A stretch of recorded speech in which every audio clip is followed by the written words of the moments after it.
And man, I'm gonna make this live quick, really, really quick.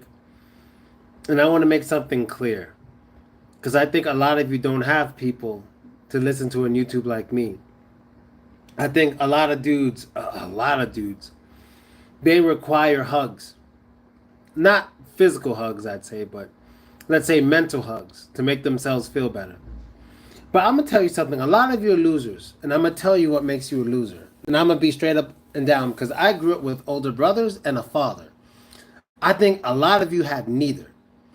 You neither had an older brother or a father growing up, and it sounds like it from a lot of you. I'm dead serious. So here's what makes you a loser to me. If you're one of those guys who claim red pill, you complain that 80% of the women like 20% of the men, and you haven't put a valiant effort forward to actually do what you should do to get a woman to like you, and yet you complain about dating culture, you're a loser. You should get your testosterone checked. You're a loser. And to me, you're the opposite of what a man is. A man does what he needs to do to get things done. You have all that testosterone in you. You got that strength. You got that endurance. All that stuff to get things done. You got that brain to put your molecules in your body in motion, and you don't do it, you're a loser. I just think you're a loser if you're like that. So I'm going to say it again. If you're one of those guys who complain about not getting a girl, you're red pill, you complain that 80% of girls like 20% of men, and you're not putting a decent effort forward to change yourself or put yourself in a better position to get a girl, you are a loser. And I'm not going to pat you on the back or give you a hug to make you feel better. Man the fuck up. But I get it. Some of you never had an older brother. You never had a father coming up. So you're used to guys on the internet saying, it's not our fault. We're supposed to be this way because society's not made for us and the girls don't like us. It's the culture. Nigga, it's you. I'm 5'8". The fuck y'all mean? I'm 5'8". I'm not 6'3". I've traveled most of the fucking world and had a great ass time. I was a loser in high school. I was a loser in high school because no one liked me. I never got shit done. I could have stayed that way, but as I matured, I made sure I did what I had to do to get out of that situation. It took planning, it took effort, it took intelligence, and most of all, it took creativity.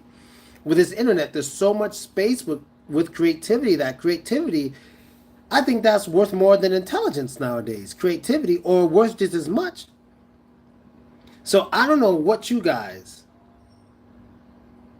expect to hear from me, because I don't get that many views anyway. I'm just curious to know who still follows me in the first place. But if you're going to watch my videos, do not expect to get that boo-hoo is not your fault shit. Do not expect to get the... don't expect me to just say things to make you feel better. I'm going to be real. I had a friend in a group who was like this. We had to kick him out the group because he was always expecting hugs and shit.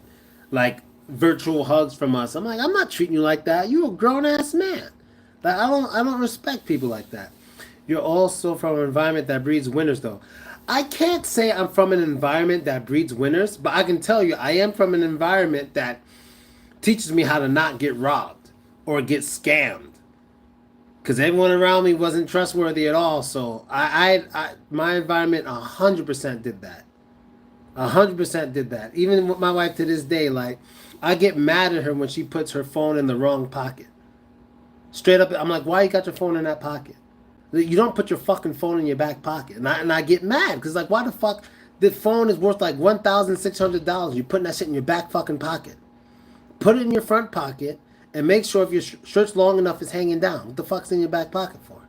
Like, and I'm serious about that stuff. Like, I've never been pickpocketed, and I can't say I've never been robbed because of the situation back in Brooklyn. But I've never been pickpocketed or something like that. Now, I'm not getting on people who've been like strong arm robbed or some shit. I get it. You're picking your life over your valuables. I'm not commenting on that. But I'm like dropping something and losing it, or getting pickpocketed is the worst one, man. Because when I see how a lot of these people get pickpocketed, I'm just like, I don't know how the fuck, what they expect to happen. Putting a bag on their back with their shit in a small pocket. What do you think's going to happen? But anyway, moving on. Or not give a fuck. Not giving a fuck about rejection is a big one. You do have to learn to get used to rejection, but there's a problem with that. And I mentioned it in the video before. A lot of guys can't handle rejection, not just because they're embarrassed. In a way, they feel the girl owes them something. And I try to tell guys all the time, no one owes you shit. Even if a girl gives you her phone number, she doesn't have to reply to your text. If you hold the door for a woman, she doesn't owe you a thank you. She doesn't owe you shit. But respect and your personal space. That's it. She doesn't owe you nothing. So, for example, there was a in our Brooklyn group on Facebook, somebody wrote like, "Chivalry's dead," and I tried to offer a woman my seat on the bus and she wouldn't take it. She said no. He's like, "Why wouldn't she take it? That's why men don't offer seats." I was like, "Well, that's from your view, but there's another view of that. A lot of women, especially attractive women, they wouldn't take the seat from you because taking that seat from you, they understand that some guys will take that as an invite for them to flirt. So they don't take the seat. That's logical. You're looking at it from your side. I'm showing you it from their side. They don't want to take the seat from you because they're going to be like, so, what's your name? You got a boyfriend? And if a girl just says, oh, I'm not interested, I have a boyfriend, at the beginning of the conversation, I wasn't trying to hit on you, I was just trying to talk. No one has to fucking talk to you. No one owes you shit. If I say something to a girl, even if it's just business or something, and the first thing she says is like, I have a boyfriend, I'm not interested, I'm going to just leave her alone. I'm not going to be like, oh, what a bitch. No one has to talk to you. No one owes you shit. Get that out your head. No one owes you nothing.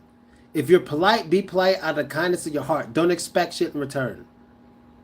No one needs you to be polite. She can open the door her fucking self. No one owes you shit. That's one of the biggest problems that a lot of men have. No one owes you nothing. To win, someone has to lose. That's not true at all. That's not true. In order to win, someone has to lose. It is not true. It's not true. There's many ways people could be happy out there at the same fucking time. There's many ways. But here's really what the problem lies in. From what I see, from most guys. Now, I travel, and you guys know I'm always traveling. And one thing I notice from the guys who I see traveling is like, it's like a small society. And most of these guys admit, for the most part, they admit if they weren't traveling, they wouldn't be having anywhere near as much fun as they would if they stayed at home. That's what 95% of the men agree. If we were at home, we wouldn't be having this much fun. We wouldn't be getting what we're getting here if we were home. And a lot of these guys, for instance, would have been losers if they would have stayed at home, basically, maybe even myself. But we did something about it. That's what a man does. He does something. And I'm not saying you got to travel. Some men just do things locally to get them in a better position. You do something. The fuck? You don't sit around and cry. And like, I'm like, this happens a lot too. And I'm going to test it. Let me test it. I need you guys to participate in this chat. I want you guys to participate in this chat. Because I want to show you guys something. And I'm dead ass. I want everyone to participate. I'm going to show you guys exactly what I'm talking about. Show you I'm not tripping. I hate that light behind me. It's the closet. Hold up. I want all of you to participate. Okay. Is it wrong? All right? And I really want you guys to participate. Is it wrong for an unattractive chick, let's say she's really heavy or fat, whatever. Is it wrong for an unattractive chick to reject a guy because he's too short? Is it wrong for an unattractive chick to reject a man because he's too short? So she could be like 200 pounds, be like, oh, no, he's too short, I'm sorry. He's like, hey, no, you're too short, I'm sorry. Is that wrong? She's overweight. She's not attractive. Short guy tried to talk to her. She politely, she's like, no, I'm sorry, you're too short. I don't want a short guy. And she's overweight. Who here thinks it's wrong for her to do that? And I'm going to wait till I get at least 2 replies or I'm just not talking. Okay, that's 1. She has a right to reject you. I want to see what else someone has to say. Fat, overweight, it's right. Damn it, you guys. Of course it's right. She doesn't have to like you. And here's another, and it doesn't matter how fat or whatever it is. Your preference is your preference. Right. All right, you guys got it. Let me give a harder one that dudes be complaining about. Let's say, here's a good one. Here's a good one. Is it true that an honest man who sleeps with a lot of women is better than an honest woman who sleeps with a lot of men? So basically, If a man goes around sleeping with a lot of girls, it's okay. But when a woman goes around sleeping with a lot of men, it's bad. Is it bad for a woman to sleep with a lot of men? Because there's not many men who's going to say it's bad for a man to do it. But who here thinks it's bad for a woman to sleep with a lot of men? Like, is it bad? Like, she's a bad person for sleep. Who thinks a woman who sleeps with a lot of men, maybe 3 a day, is bad or it's negative in any way? Just be honest. Tell me what's negative, or if it's bad for a woman to sleep with a lot of men. That's her life. All right. I don't got no red pill followers. I don't think I have any. Because I'm sure they can't stand listening to me. I really don't think I have any. I don't think I have any. I don't think I have any. I think I need to stop following these red pill guys because I like listening to their problems, and I always try to think of solutions. But I kind of noticed something with a lot of these red pill like YouTubers. Actually, they're not really looking for solutions. Maybe they are kind of, but they enjoy the kind words from people that don't really help the situation. So like it could be like, let's say a really heavy guy, he's like, oh, girls don't like me. And then the top comment things like, yeah, it's not your fault. You're a good guy. You're a smart guy. And the girl will be lucky to have you. And no one in the comments say, yo, bro, maybe you should hit the gym. Like not one person says that in the comments. And it's kind of like, are you guys just looking for hugs? Like, I don't get it. Like, what? I don't understand a man that complains without trying to find an actual solution. Like, why are you complaining if you're not trying to find a solution? Like, if you have no girl and you're not complaining about it, more power to you. I don't think you're a loser. But what makes someone a loser to me is someone who complains about a situation they put themselves in. That's what a loser is to me. You put yourself in this situation. Like, you're addicted to gambling. You get $1,000. You go and gamble it all and start complaining about the machines. You're a loser. You literally put yourself in that situation that you shouldn't be in, and you're ruining yourself because you can't control yourself. Like, what do you expect to happen? Isn't that the definition of insanity? Repeating the same action and expecting a different outcome? Something like that? Like, I mean, crazy. All right, I think I'm semi-red pill. Okay, if you have time and if you want, please explain to me why you're semi-red pill. Because I don't get this whole red pill thing. I've had people explain it to me so many times, and anything that comes with red pill, it just sounds like wah, wah, wah, and people just bitching. Grown men just bitching. I'm trying to find one good argument red pill have aside from the judicial system. They do have points with the judicial system. They actually do. When it comes to like how courts award, basically how the women get more rights when it comes to the child and the law, in the eyes of the law. Yeah, I see that. I definitely see that. I get that. But other than that, I don't know what the fuck they're complaining about. I don't know what red pills, like I don't get what the complaint's about. Anyone who's red pill on my page, I advise you go look up black pill and just step your game up. I'm not black pill. I'm Phil pill. But go research black pill. That'll do you much better. Much better. Pause hard on that one. Definitely pause that. So yeah, I want to know what logical points do red pill people have? Like what? 80% of women like 20% of the men. Because usually those are the men who actually do what the fuck they got to do to get in a position. Usually. Black pill makes it hard to escape the victim mindset. Okay, I might be tripping, but I thought black pill was the opposite. I thought black pill was the one when they're like get in shape, understand your facial structure, dress according to your height, and like it's kind of like a sciencey one. That's what I thought black pill was. The one that's like kind of science based on bringing yourself up to as valuable as you can be to as many women. I thought that was what black pill was. Maybe I'm tripping because I thought black pill didn't act like victims. I thought black pill is more like, yeah, maybe we were victims, but we're going to make it so we're not victims anymore by using science to get there. Whether earning more money, looking better, dressing better. That's what I thought black pill was. I just watched this one guy. He's like a good looking dude, got money, and I just watched maybe two of his videos, and he was just talking about, yeah, black pill, guys, learn your facial structure, get your facial hair done depending on the type of face you have. He was explaining it, and I'm like, damn, this sounds like Bill Nye of pussy. Like, really? I was like, I'm impressed. Like, this is a very logical young man. That's called growing up, being aware of shit. Those dudes are selling a course, bro. Okay, I get it. And I don't need Black Pill. I don't follow it. I just watched it. But you can call it growing up and being aware of shit. That's true. But if that is Black Pill, it's the logical way to be, in my opinion. That would mean I've been Black Pill since I was 18 and didn't know it. You know what I mean? So if what I described is actually what Black Pill is, then I would advise that to people. If not, I would say shit. Try to put your emotions to the side though. Just try to put your emotions to the side because your tears ain't going to get you a girl. And something else I learned as an adult: being nice ain't going to get you what you want.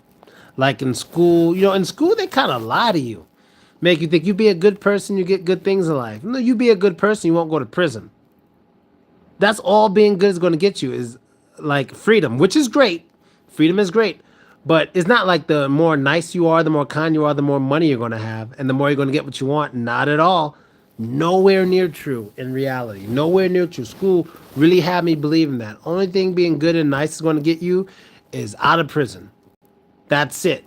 It's not going to get you anything else. Other than that, you got to go hard. You got to go hard or really be creative. You got to understand the situation.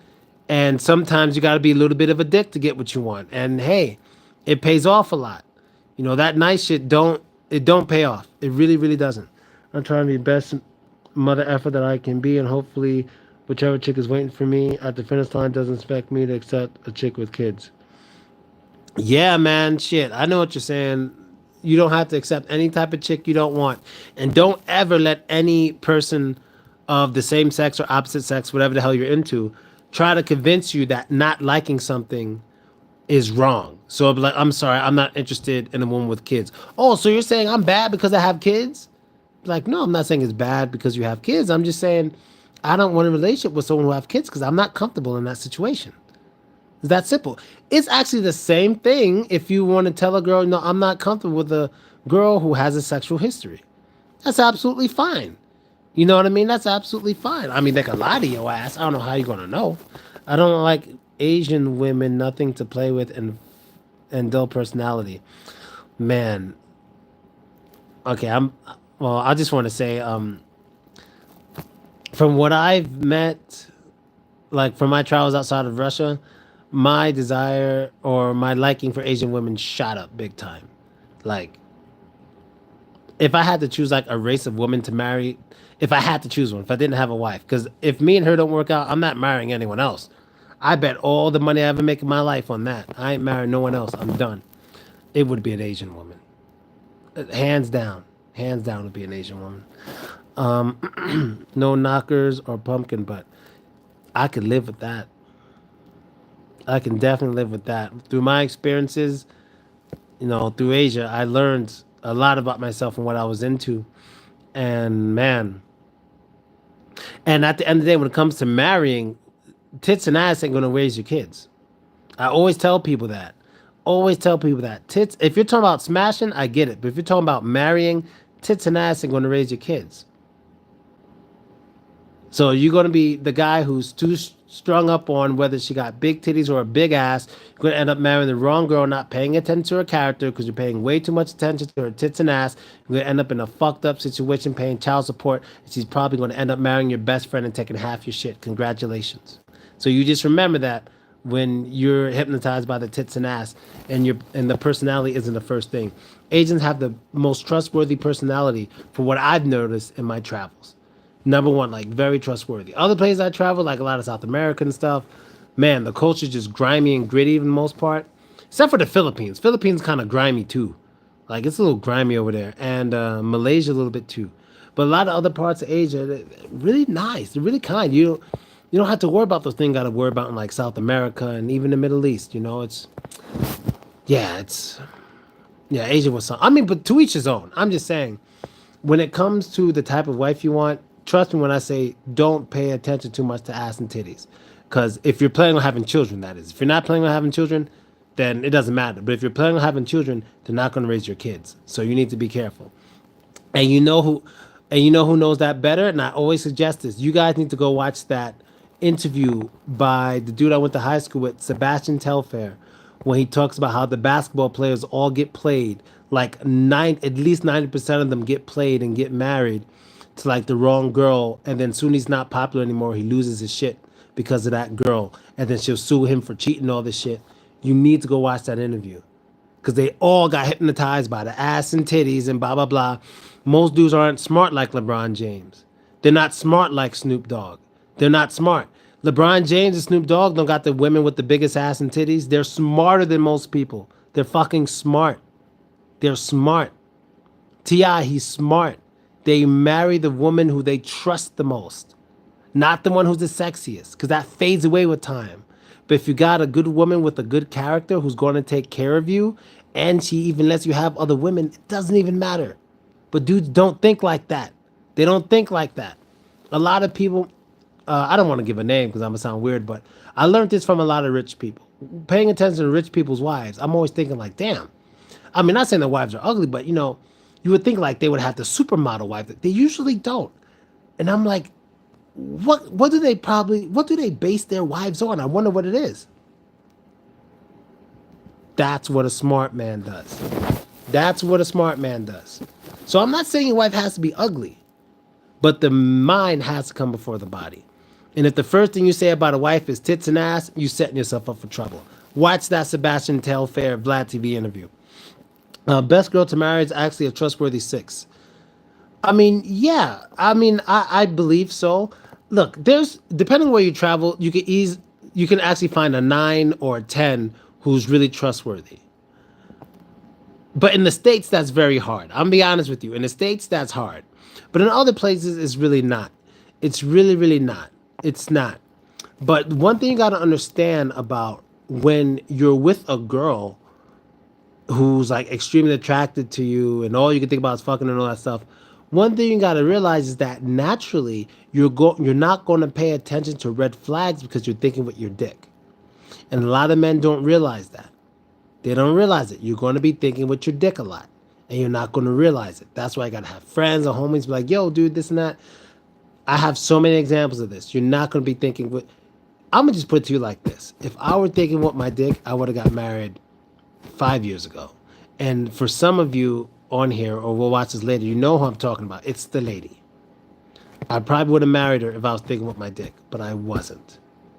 And that was hard.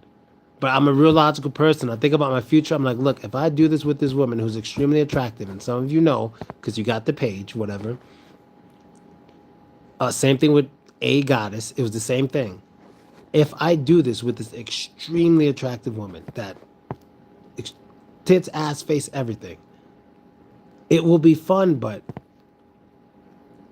their character isn't what I'm going to want in my future. I can tell. Raising kids, trusting them with the money, trusting them with my family, trusting them with my life. This ain't it. I'm be one of them NBA niggas, and I didn't do it. And for those who follow my other pages and shit, you know who I'm talking about when I say a goddess. That was the last opportunity I had, and I said I'm never getting close to anyone again because I don't want any of these girls thinking I'm gonna do. I have someone, I'm not leaving her, and I mean it's hard, but when it comes to my future and especially my money, watch me. Never catching me. It's ass and titties second. Up here is number one. Number one. That's true, but come to the west coast of Canada. No, kids. I don't think I want to go to Canada. Too much snow. What else I want to say? Yeah, man. So yeah, don't be a loser. Think wisely, man. Like I know so many dudes who, as adults, you know how many guys I've heard say this, and I can't get over it. Even some rich guys I heard say this. My ex-wife was a bitch. I had no idea. She was crazy. She took half my money. I had no idea. Motherfucker, you had ideas. You just ignored it because you were thinking with your dick. I don't believe, unless they're like a complete psycho sociopath who's like a great actor, there's no one in your life who's close to you and gets close to you that shows no red flags. They're showing you red flags. You're just ignoring them because you're thinking with your dick. And then you complain that they're crazy. Nigga, you married a crazy person. It's partially your fault. You married her. Congratulations. I even told my best friends, I said, look, you married a girl, you live with a girl, you take her seriously and shit. I don't give a fuck what she ever does to you. I'm not helping you because you picked her. I could be at your house. She could start stabbing you to death. I'm going to just be eating my potato chips, minding my business because you chose her. And I mean that on my life. I don't care who you are. And I said the same thing. If my wife ever does anything bad to me, don't help, don't do nothing. I deserved it. And don't arrest her because I married her. That's my wife. I made the choices. That's what I get. Straight up and down. I mean that to this day. So if she does anything, takes my money, whatever, leaves me, breaks my heart, I'm to blame because I married her. No one put a gun in my head.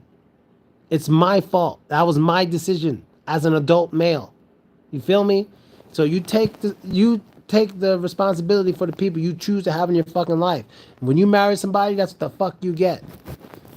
I'm from Brooklyn downtown. I'm in Maine now with all the snow bunnies. Giggity goo. Thanks for the wisdom, old blood. You know what? For your birthday coming up. Happy birthday. Thanks. Um, yeah, man. I don't know. I know it's hard to not think with your dick. I know it's hard. I know it's hard. Literally, I know it's hard to not think with your dick. But I think one of the realest videos I ever made. One of the realest videos I ever made. I don't know if it's still up. I could probably look for it, but it was called "Knock One Out." It was called just "Knock One Out," and I was describing how there was a story on the news at this time where there was a bunch of dudes and they were at a party and there was a drunk girl and they took turns with her while she was unconscious and they end up getting arrested. It was like three or four guys. She was asleep, and the girl's female friends let it happen. They R-worded her, and they were going one at a time. And I was like, if I could go back in time and make a YouTube video for those guys, what would I have said to maybe stop at least one of them from doing something? I would have said, yo, knock one out. Let's say you're horny as hell. Your best friend's girl is hitting on you. Some girl's hitting on you and you know she's not of age. And you're hard as shit and you shouldn't do this. Bro, go to the bathroom, light up the P-Hub on your phone, knock one out. I guarantee when you knock that out, when you get out the bathroom and see this person, you'll be like, I'm good. You're just going to go. Knock one out. Now, those dudes are spending 10 plus years in prison because they decided to knock one out with her instead of just doing it themselves. Sometimes that nut isn't worth it. Sometimes you may want to smash a girl, you don't got a condom. I could have lost my virginity when I was 16 to a girl of my dreams, but I didn't because I didn't have a condom. One thing all my friends can agree on when it comes to me was that even when I was young, I was always a thinker.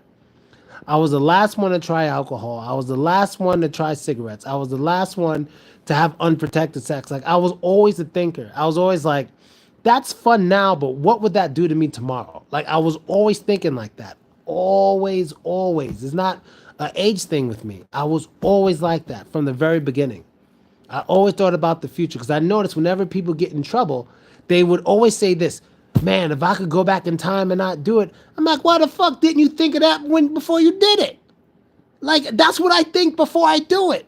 Before I do something stupid, I say, man, do I want to do this? Because if I do it, I may go back in time and say, I wish I didn't do it. Maybe I'm going to take it as I'm back in time now, and I just won't do it. I don't see why a lot of people just can't do that. They just can't do that. Like, I'm trying to think of a time that I basically had to knock one out to not do something stupid. When was the last time? Because I know it's happened.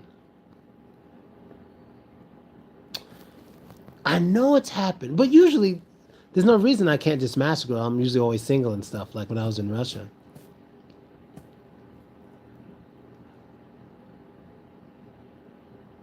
I vaguely remember once. I think it was one time I avoid really drunk women with all my power. Because I know a lot of guys prey on drunk women, and that's what they do. Whatever they see a drunk girl, they're like, "Yeah, let me try to take her home." I've never been that type of person. Tipsy's one thing, but if they're like really fucked up and drunk, like they're barely walking, I'm avoiding it. Always avoiding it because I understand that she may not be in her right mind, and when she wakes up, maybe a little sober and looks at me, She may not even remember that we went to my place together, with fucking permission as consenting adults. She may not even remember that. And I don't want to end up in no shit. But I think the only time I ever knocked one out, and I don't think I'm tripping, but I didn't knock one out in a way of like, um, in the way of like jerking off. I think what happened at the time was, and I don't want to say which girl was which, whatever, but there was a girl that for some reason I knew was a bad idea for me to smash. I knew it was a bad idea for me to smash, and I don't remember the reason. And I don't want to guess what it was, but there was a reason I just said, and I just knew I shouldn't smash this girl, whatever it was. It could have been I didn't have a condom. I don't think it was like I liked her too much. I wasn't like that in Russia, but for whatever reason, I didn't smash this girl, and instead I went home and smashed the girl in my apartment, the last girlfriend I had before I left. And that was my version of knocking one out. I could have taken her to the hotel, all this stuff. And you know what? Honestly, I think I avoided her because I kind of liked her. I kind of liked her, and like I told you guys before, I don't like liking more than one person at a time. It kind of messes with me. So I decided to skip the whole town, and I just went home and smashed the hell out of my girl and pretended it was the girl who was outside, who I left outside. But oh no, this is the best example. I remember now, and I wish I could talk to this girl because I want to interview her. This is one of the wildest nights of my life. This was a real long time ago. This was my first year in Russia. So this was 2013. This was 12 years ago. This is a hell of a story right here. I'm not king of no passport bros. I gotta stop that. I'm not king of nothing. I'm Phil. Let somebody else have it. But this story was crazy. Let me tell you guys how it went. This is when I was at the peak of my popularity. This was 2013 Moscow, summertime, July. At this point in my life, and I got YouTube videos of this shit, I was so popular at this point, I can put like 8 o'clock tonight, Coyote Ugly Bar, I'll be there. And when I get to the bar, there's a whole bunch of girls waiting for me. Anywhere from like, not even exaggerating, anywhere from 4 to 10 girls will be waiting for me and my friend George all the time, waiting for us. We always had girls to hang out with, right? My girl at the time made me promise that I'd always go home with her at night and I wouldn't sleep with anyone. At this time, that was the deal. So I was like, okay, this one night, yo, and we're still friends on Facebook and VK, and she's very attractive. This tall, dark hair, light brown eyes. She looks like Russian and like Middle Eastern, tall, curvy body. Like even in Russia, she gets a lot of attention. She was a huge fan of my videos, huge fan. I wouldn't be able to get a girl like this if I wasn't making YouTube videos, period. So she's one of the girls hanging out with all of us. And like she's really attractive, so all the girls kind of know that she's the girl I'm gonna end up with after everyone else. So all the other girls kind of cleared out by like 11 o'clock. They left. And it was just me and her. George left with a girl already. He had a girl. So it was me and her, just me and her. And then at this point, I'm like, look, I'm a little tipsy. This girl is fine as fuck. I'm thinking about fucking her, but I'm like, look, I live with my girl. If I mess up, I'm going to end up homeless, all this stuff. And I'm just like, yo, it's not worth it. I know it's not worth it. Let me just have a walk with her, walk her to the metro so she could go home. Then I'm going to take a taxi home. We end up walking around for like 2 hours, and she's still drunk. She got even some more shots as we walk around. It ends up being 1 o'clock. Now at this point, she's so drunk that my goal isn't necessarily getting rid of her, is making sure she's okay. So I'm trying to convince her to stop drinking for like an hour or two, have some water so she could go home and not go. And this whole time, I'm calling my girl like every half hour, like, hey, look, I'm outside, I'm just chilling, blah, blah, blah. This whole time, my girl's not even going to sleep. She went to sleep around 3:30 or something. But I'm just letting her know. She ended up getting more fucked up.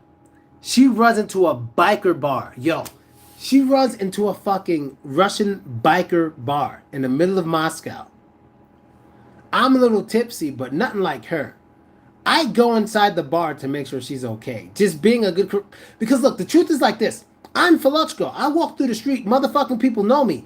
They see me with this really drunk, attractive female. If something bad happens to her in there, what are people who are outside the bar going to say? Oh, we saw her with Philko. She's beat up and hurt and robbed and R-worded. Oh, we saw her with Philko. I couldn't just let her disappear on my dime, on my time. So I was like, fuck, I gotta go get her. I go inside this bar. Yo, everybody starts looking at me. Nobody in this bar watches English teaching videos. No one gives a fuck about English or some black dude. They don't give a fuck. This is a biker bar in Russia.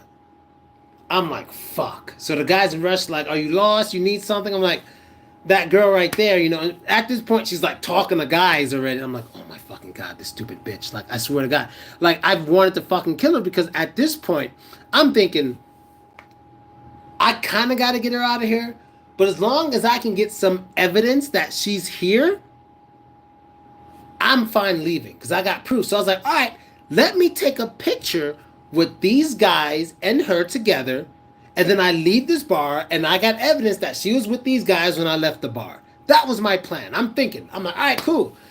So I go over there. I'm like, hey guys, let's take a picture. This bitch, my husband, she didn't say husband. She like boyfriend, some shit. My boyfriend gives me like a big kiss, like tries to kiss me on my mouth. And at this point, I'm not avoiding kissing her because I got a girl. I'm avoiding kissing her because I don't want these bikers to get jealous and beat my ass. So I'm like turning my head like this, and she's kissing me on the cheek and stuff. And like the dude who was close to her was like, "Are you her boyfriend?" Like in Russian. I'm like, "No, no." So the bikers started getting pissed. I had to drag her out of there. And as I'm trying to take her out, the guy was like, hey, I bought her a drink. She didn't pay. I just threw like, I don't know, like $20 on the table. I wasn't having none of it. I was like, here you go. Boom, $20. Way more than enough than for the drink. Got her out of there. And this is the best part of the night. For like an hour and a half, I couldn't get rid of her. She was saying, I'm not leaving till I go to your house and make sure you're okay. I'm like, look, if you open the door and my girl sees you, she's beating your ass. She's heavy set, not fat, but she's big boned. She's a thick girl. I have a video of her here on the YouTube channel. The girl that on the skateboard, she's wearing like the black and white sundress with the big ass. That's the girl I'm talking about, my girlfriend at the time. I was like, if my girlfriend sees you, she's going to beat your ass. She was ready to fight black girls in Queensbridge Project where I lived. She's going to beat your ass. I'm telling you. We're 1 block away from my house. The luckiest guy in the world. To this day, I wish I knew who this guy was. I wish I got his name or something because I know he tells this story to this day. Some guy's coming from the bar. He's kind of tipsy, whatever. He sees us and he kind of sees her like kind of holding my shirt and I'm like pushing her away. So he's like, hey, what's going on? And being Captain Save-A-Horse, he goes, hey, is this man bothering you? And she's like, no, he won't take me home. And he's like, excuse me? She's like, he's being a dick. He won't take me home. I walk up to the guy. I'm like, can you fucking take her home, please? I'm tired of this fucking bitch. At this point, she's drunk. Her shirt's like half down. Her titty kind of showing. I'm like, can you take her home and get her away from me? My girl's at home and she's going to beat this bitch up, all this stuff. And I'm trying to say it in Russian, but I'm sure he's getting a point. And the guy goes, sure, I'll take her. What's your name? I'm like, I'm Phil. What's your name? He's like, Sergey. I'm like, nice to meet you, Sergey. Please take her home. He goes, are you sure? You sure it's okay? I'm like, I'm fucking sure. Take her. Like, I'm yelling at this point. Take this girl away from me. He's like, okay, Ladna. He takes her. Never spoke to her again in person. But I saw them like I think they spent at least a week together. Because after that, they had like pictures uploaded like every day for like a week on her Instagram or VK, whatever it was at the time. I know that dude loves the fuck out of me. Like, I doubt she married him, but I'm going to contact her and find out whatever happened with that guy that I yelled at to take you. What happened?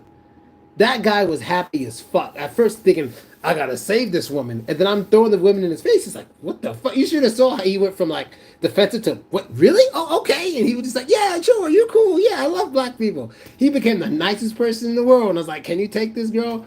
That shit was wild. I got home and my girl was asleep. She was asleep. Do you know what I said to myself as soon as I saw her sleep? I should have fucked that bitch. I should have fucked her. Because if this bitch sleeps, she wouldn't have known. I thought she was awake the whole time. She was asleep. But it's alright. Because I beat one out. I knocked one out. While my girl was asleep, I just knocked one out. And just forgot about it, you know? So that's how the story ended. Let me get to your comments. That's crazy. We're just giving you your dues. But seriously, welcome back. All right. You had me on VK trying to translate Russian. Yeah, man. I was on VK for about 20 years now. Man, that's wild, bro. That was a wild night. My life in Russia was a movie, a straight movie. A straight movie. With all the things I've been through in Russia, I can't believe no one laid a hand on me one time. I mean, what's crazy was when I was in mixed martial arts class, I did have some training sessions with a skinhead, so that was interesting. But what's interesting was like in Russia, I don't know what the rules are, but like they kind of have prison rules. So let's say like if I run into like skinheads or something on the street, it's automatic beef, the staring, whatever the fuck. But like if we meet somewhere of mutual doing, it's like all that stuff's out the window. Because it happened more than once. It happened twice. It happened with the dude I used to train with in class. Like we would train in class, we talk, he would never go too rough, I wouldn't go too rough. There's video of us wrestling and boxing together, all that stuff. And we never tried to hurt each other. We really just tried to help each other. But like if we saw each other on the street, like he was with his people, I was with my people, we pretend like we didn't know each other. But when we were in the class with everyone else, it was cool. And there were even some Caucasian kids there that typically don't get along with these skinheads, but everyone got along in the MMA class. It was the same thing in the gym. Now, I'm not saying these niggas were spotting for me, but when I would go to the gym with some of these guys, like it was never a thing. Everybody just working out. But when I saw these same guys in the street, because I lived near the gym and they lived near the gym, we'd always ignore each other. We'd always just invertly ignore each other. We'd like not say hello, nothing. But the gym is like, hey, and then we just work out. It's different when you're. It was so weird to me, and I was like, I guess it's kind of like prison rules because in prison they have similar rules. Like when you go to the barbershop or something, because it's a privilege, they don't fight or anything in the barbershop because that's going to ruin it for everybody. They keep it peaceful there. On the yard, they may scrap, but like in a barbershop or in certain other areas, I'm not an expert, but they don't fight in there because it's a privilege and they don't want to ruin it. Like the weight room, they don't fight in there because they don't want to ruin it. So it was very very interesting for me to have that. So I wouldn't say I had any skinhead friends because I didn't, but I was around some of them in certain times, and it was just mutual understanding that we're part of this same little unit, so we're just going to ignore each other. But like if I go to a bar or something, like that's their place or something, that's different. They make it known that they don't want you there. Even the bartender would be like, look, we don't think you should be here tonight. Like, that's different. But like a place of working out or fitness, I don't know. It's like those rules went out the window. It was strange. And they even had their own gym. I remember that shit. They had a gym near the mall. And they had like this double swastika thing they were advertising. It's like literally two swastikas. So instead of four ends, it had eight. And they had their own gym. They had their own gym at one point. It was crazy. They had their own gym. I didn't go there. I ain't taking it that far, but yeah, they had their own gym. It was wild. Yeah, some crazy times, man. I was in Siberia. I don't know if you guys understand. Like, it's not Moscow. It's not St. Petersburg. Like, it's white, not just snowy. It's white. You know what I mean? And at the time, and you could probably search now. We did this like 2 years ago. We were searching most dangerous city in Russia. It was Novosibirsk where I lived. It was the most dangerous.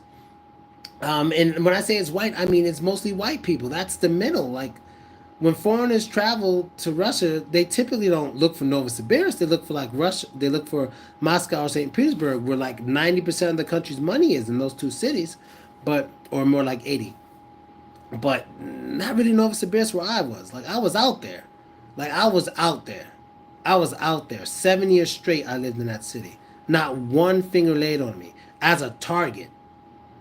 As a target. I wasn't just some random black dude. As a target. And that's part of being a man. Like it really is. Like 50 Cent said it best in the Beef documentary. He said how people keep telling him, oh, them niggas want to get at you, them niggas want to kill you, and 50 Cent replies, so what?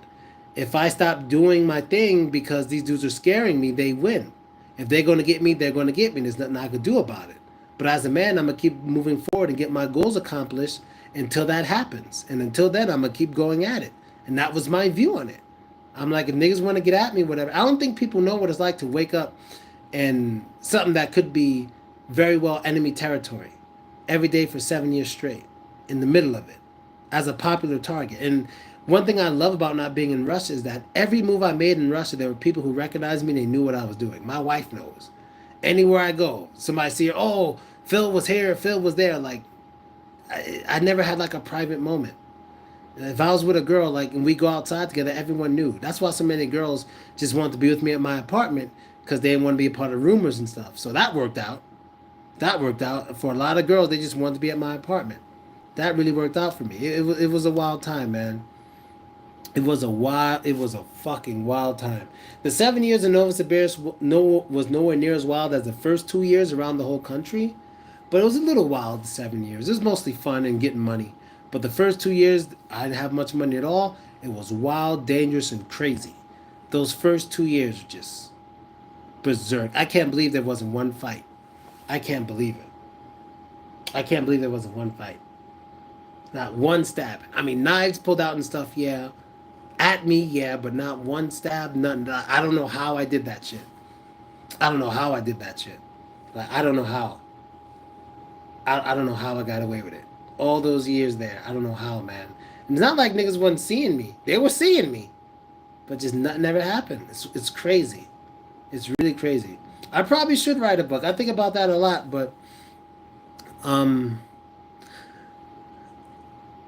I may not ever want to go to Russia again. But one thing about Russia is I don't want to paint it in a bad light, especially by making a book. And if the book goes big, I know it's going to seem like I'm making Russia look bad.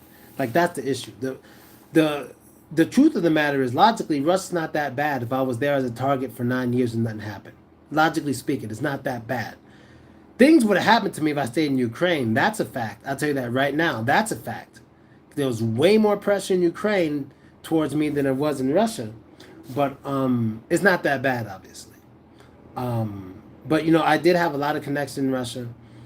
Depending on the time I was in Russia, I was in good shape. I had maybe some powerful, well, I did have a lot of powerful friends. And whether it's from government people or mafias or football team members, depending on the year or where you caught me, I was close to some people, and that always like played a role. So I'm pretty sure what probably happened, and this is what I think happened, honestly.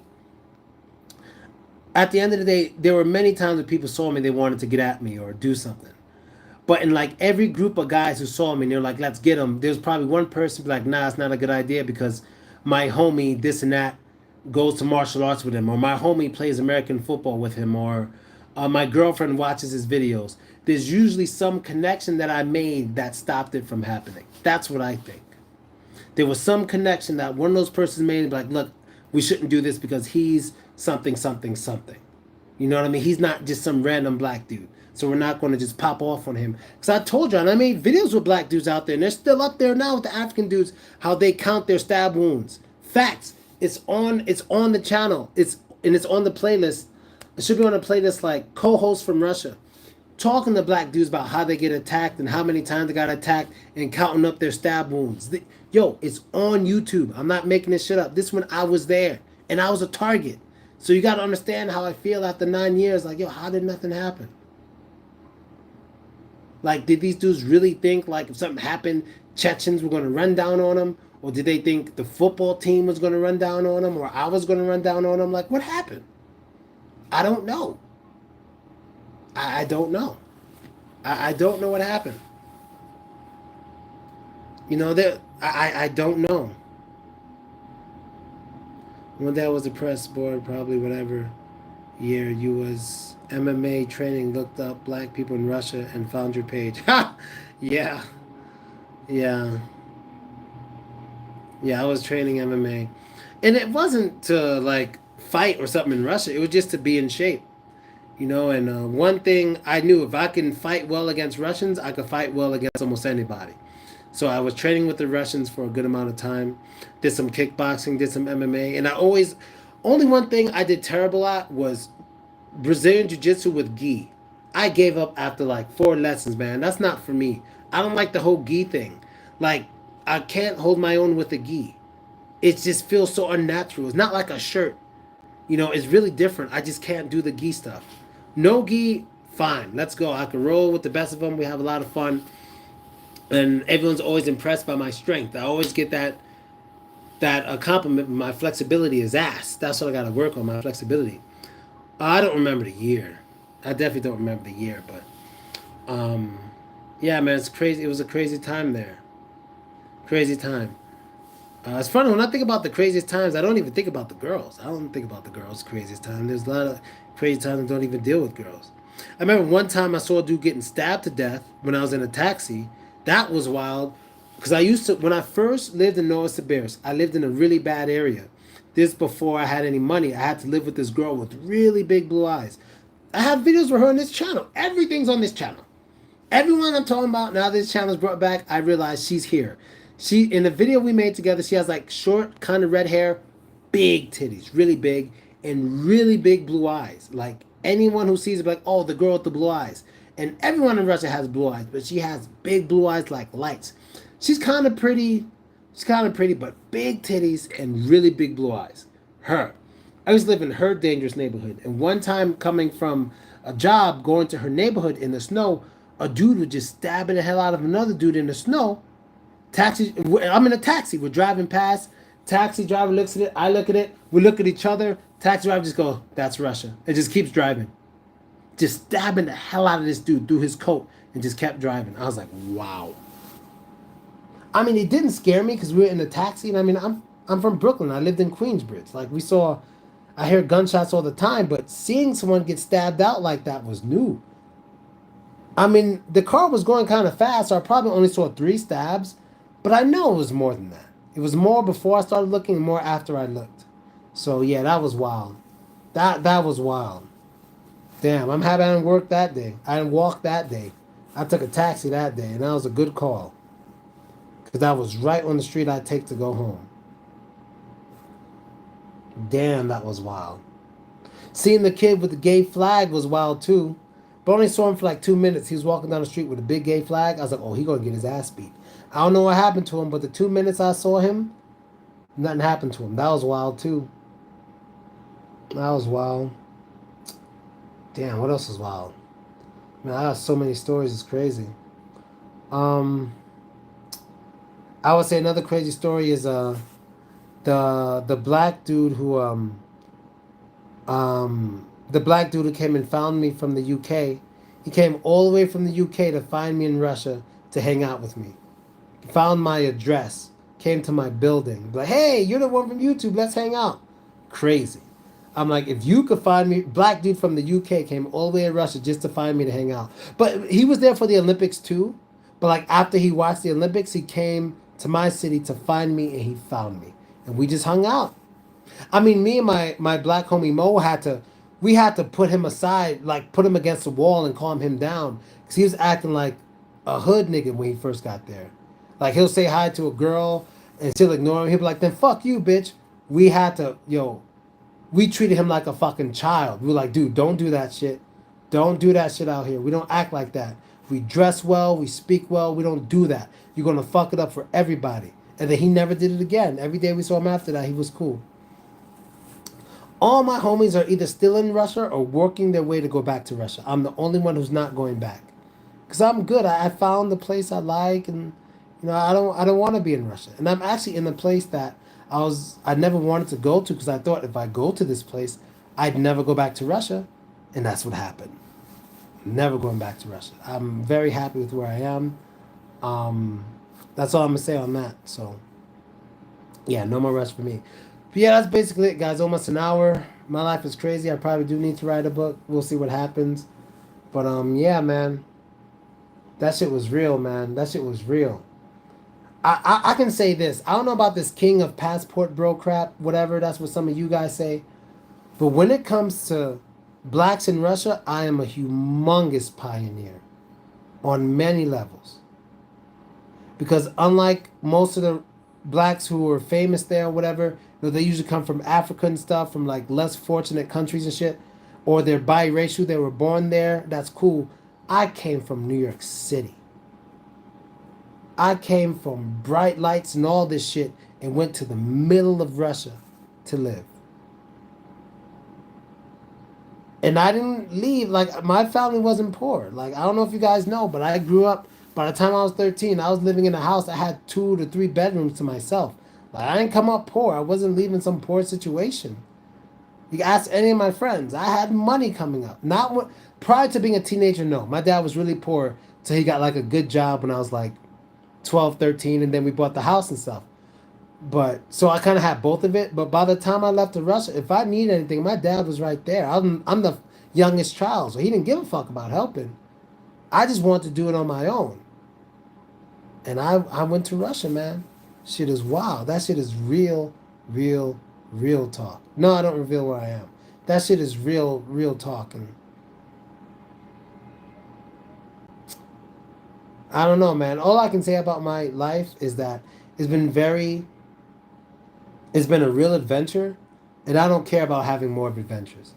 It's like people be like, "Oh, you should come here, do this. You're missing out." I always say, "I've had enough. I'm good. I just want to chill. I just want to be a normal dude, blend in. You know, where I am now, I blend in. I don't stand out. Like I just want to blend in. I don't want any special attention, and I'm loving it. I'm absolutely loving it. House in BK probably worth a couple. My father sold it. That's another video. I mean, he's a grown man. It's his house, but I wouldn't have sold that fucking property. Like, what'd you sell it for? Like, you don't sell property. You don't like in my mind. You don't sell property. You could rent it out or something of that nature, but you don't sell it. The value of that motherfucker is going to keep going up. It's like having Bitcoin. My father sold it, so that's his choice. It's his house. Now I could buy my own house, and I'm not selling it when I buy it. You know what I mean? So shit. That's crazy. He sold a house in Brooklyn, Kensington, Brooklyn. All right. But he's right about one thing. He said, why shouldn't I sell it? None of my kids are going to buy it. I wouldn't buy that house. Because I don't want to live in no damn Brooklyn. No offense. I don't live in a house with a. We had a little front yard, little side yard, little backyard. Like me and my wife were going to get something with a lot of space so we could have dogs. I don't even want to live in a city. I don't want to live around snow. So he's right. I wasn't going to buy it. He's absolutely right on that. I want to live somewhere with space, not so many people. Yeah, man. No more cities for me. Not even doing that. Not even doing the top five. Only thing I'm gonna tell you is I was in Turkey at one point and I didn't like it for shit. Although two really really really good things happened to me in Turkey, is the worst place I've ever been. Istanbul, more exact. But other than that, I'm gonna just leave it there. I'm just traveling around. And look, I'm not a passport bro. Passport bros tell you where they are. They put girls in front of the camera. Hey, look, I don't do that no more. I'm a Phil bro. I'm just chilling. I'm a chill bro now.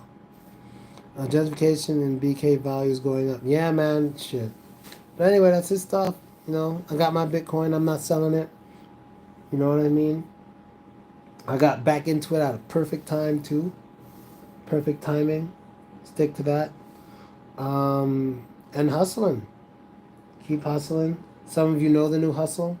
It's going well. It's consistent. And that's what's up. And yeah, but I still got another one I'm working on, deadass.com, DATTAZ. But the proper way to pronounce it is Dattaz. Dattaz. DATTAZ, but it's actually like Dattaz, you know me. And I'm going to start making inspirational fitness content for women. You know, free yoga lessons, free. I don't know if I'm going to do twerk because I don't want it to be sexual. So I know I'm going to do free yoga, free pole dance, free workout clips, tips, dietary tips and stuff on video. I'm gonna do all that stuff. So yeah, I'm be helping out. You know what I mean? I'm be helping out. So that's really it, people. If you guys got any more questions or comments, make it now. So I'm about to go eat. I think I'm gonna work out a little bit from home today, or take a break. Still trying to get into shape. Oh, my neck is stiff. I mean, I am kind of in shape, but I'm definitely more thin in shape. I gotta get a thicker neck. I gotta start working on my neck. I mean, I was actually overweight. You guys don't know that because I wasn't making videos, but I was 205 pounds when about a year ago. No, that wasn't a year ago. I might have to ask my wife. When was I fat? I think it was like a year ago. Yeah, I was like 205 pounds. And I look like a rhino because my ears are smaller because my face was so big. Yeah, I gained weight. My cholesterol was like 255. Yeah, I was huge. And I didn't even notice. Because, you know, getting married and cooking all the time. And yeah, I was fat. I was fat. Yeah, wow. That was crazy. That was real crazy. But I ended that quick. I got rid of it. You know, I got rid of it quick. I just changed my diet, cut out all the cholesterol I could. I stopped overeating. I started eating way more fruits and vegetables and shit. So, dude, I've been going bald since I was 25. So this is nothing new. Maybe even Yeah, about 25. Before I even got to Russia, I was going bald, especially in the middle. My hairline was always messed up. You know. Oh, that reminds me. I don't know if you guys know the story about Hood Rich and Young Classic. Did I talk about that on this channel? Did I tell you guys about Hood Rich and Young Classic? The Brooklyn Legends? They were going to make a movie about them, like Paid in Full. I forgot their names, but Rich and Alpo. The Brooklyn version is like Young Classic and Hood Rich. I could get to that story in another video, but yeah, those are guys I grew up with. And Young Classic is dead now. He was killed by his best friend Hood Rich. And Hood Rich is free now. And Hood Rich was my high school bully.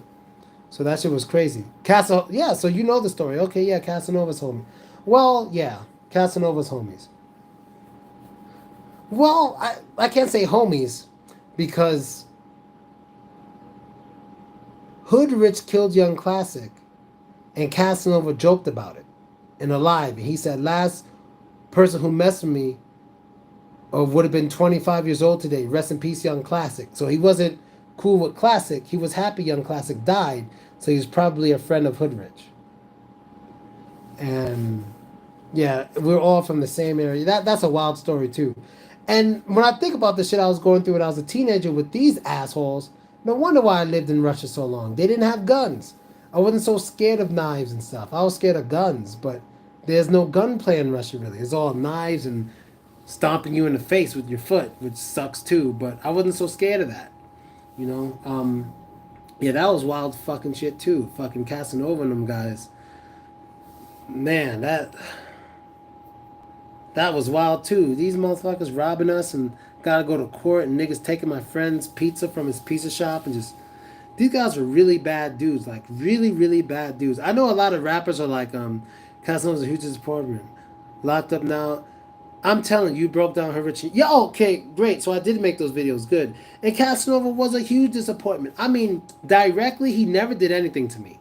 Directly. Like, he might have been there at the fair where they whipped out the knives and shit on me, but the police were there. He might have been there, but he never did anything to me directly. So, like, if I ever walked past Casanova by myself, I didn't really have to worry. But when he was with his boys, he had to do what his boys wanted to do, 8 Ball, which was get at me. So, but it was never directly like Casanova to me, and it wasn't even directly even Hood Rich to me. Hood Rich would just make fun of me because we went to school together, and he would just make fun of my hairline. He would call me Zeke because it was never straight here. Like, yo, Zeke always getting Zeke by the barber, and I'm like, that's just my hairline. But yeah, and both these motherfuckers. I don't want to say Casanova's a killer. I'm not a snitch or nothing, but let's say both these dudes got killer status, especially 8 Ball. He's in prison, and his younger brother who robbed us, Delroy, he's in prison as well. They're all in prison except for Young Classic. Rest in peace, Young Classic. Except for Hood Rich, who got out for the murder of Young Classic, and he's free now. Hood Rich should be free now. He's back in Brooklyn. Been about 2 years, maybe almost 3. You can look it up, but he's free. But all the rest of them in prison. All of them. All the rest of them in prison. Even another one who was a part of them. You guys know him. He's a rapper. Troy Ave. He was in prison too. He's free now, but he's another one of them. But he stopped being their friend like early in his career. But Troy Ave was amongst them. Troy Ave was one of them. Troy Ave was. I don't know if Troy Ave remembers me, but like he probably just would remember me as the black skateboard kid with muscles. So I used to have muscles as a teenager because I did a lot of wrestling and jiu-jitsu, and I was goth. So he probably remember me as a black skateboard kid with muscles. But other than that, we didn't really have any specific run-ins.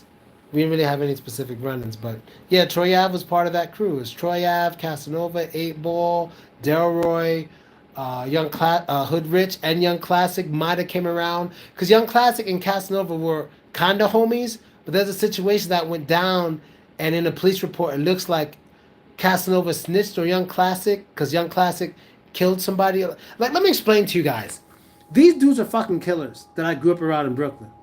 Like, they're killers. Like, I know you guys don't know any of these people. You probably just know of them from rap music. But these dudes are fucking remorseless killers. I'm not even close to joking. When I first saw Casanova on TV in that music video, I was like, somebody's gonna die. This dude's not a rapper. Like, this dude's not a rapper. He was brought up by 8 Ball. Somebody's gonna die. And then I saw that video of him running into 6ix9ine and they were shooting and everybody ducks except for who? Casanova. He doesn't duck. He walks towards the bullets and starts picking up cell phones. These dudes, I can't explain to you how these dudes are. Even in Russia, I've never met more heartless individuals than these dudes. These dudes are fucking heartless. The only people I could put on their level is Azov, the Ukrainian Nazis. They're the white version of these guys. They're fucking heartless. And it's not a game. You know what I mean? It's not a fucking game. These dudes are fucking heartless. So when he was in the game, I told all my boys, the ones where they robbed us and everything, I was like, yo, this dude's famous now. People going to mess with him because it look like he's trying to be tough. But I know he's going to kill somebody if they mess with him. Just look up. And if you're bored after this, look up on YouTube, Casanova Most Gangster Moments. Look at his most gangster moments. Just look at when he's in a casino, when he's gambling with his friends at home, when he's talking to security. Look how he treats people. It's not an act. This dude will act on it. He will act on it. And if you think he's bad, 8Ball is 2 times as bad. 8Ball beat up a guy with 2 knives. Apparently it was a one-hit knockout, but with 2 fucking knives, he beat the dude. First of all, just fighting him is crazy, but he won. Knocked him out, took his knives. And he had a gun on him, didn't even use the shit. 8Ball is a monster. He's one of those dudes who don't care what happens to him. He got to be respected in his eyes. And that's why he's in prison with no release date in sight. These dudes were fucking monsters. So when they were after me, you can imagine how the fuck I felt. You can imagine how the fuck I felt. Like, ever since I was 16, people been trying to get at me, man. I'm used to it. And I didn't do nothing to nobody. Like, what the fuck? Like, why is a person who does nothing to nobody a target in fucking 3 countries? That shit is wild. It's fucking crazy. But Phil, he got what he wanted. Another jail sentence. Yup. Casanova got 15 years now to think. He got it. It's not even. You're right. I agree. But I want you guys to understand. It's his nature. Seeing him as a rapper was funny to me. It was funny because I know most rappers.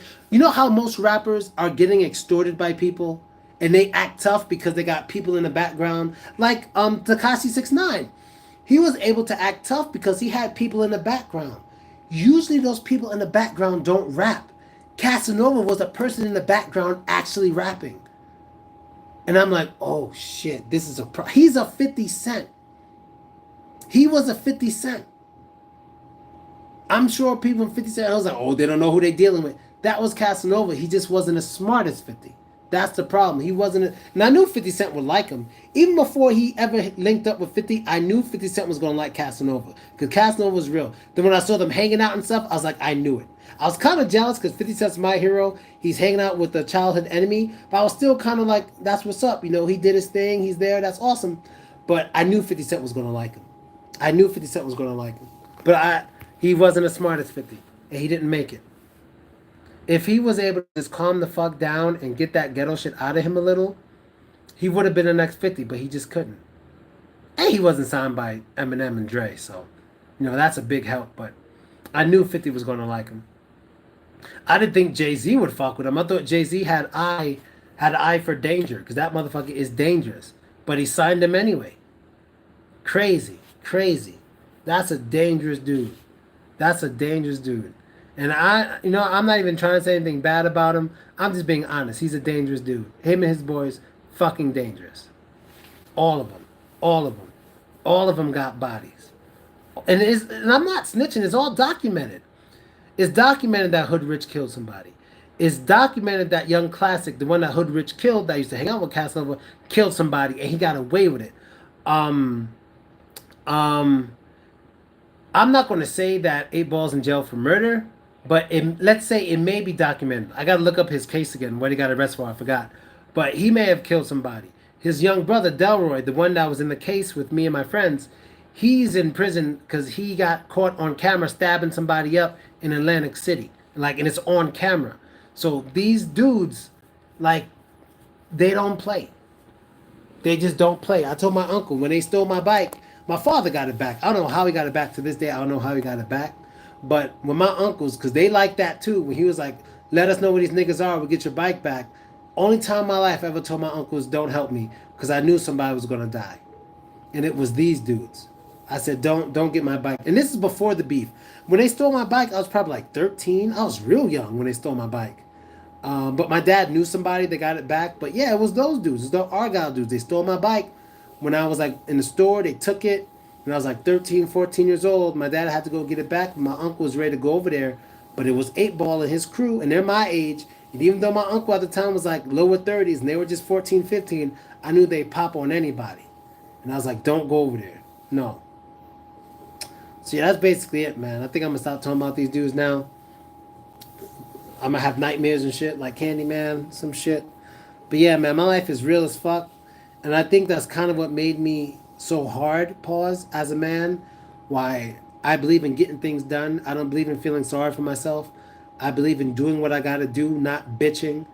Because my surroundings have always been very aggressive and I have to respond to that aggression. And like internet threats and stuff make me laugh. And some people lose sleep over things people say on the internet to them, which is hilarious to me. You know, like what the fuck? If I lived by what people say on the internet, like that's hilarious. I'm worried about the people across the fucking street. You know, that's how I came up. So, yeah, man, I'm out. Later.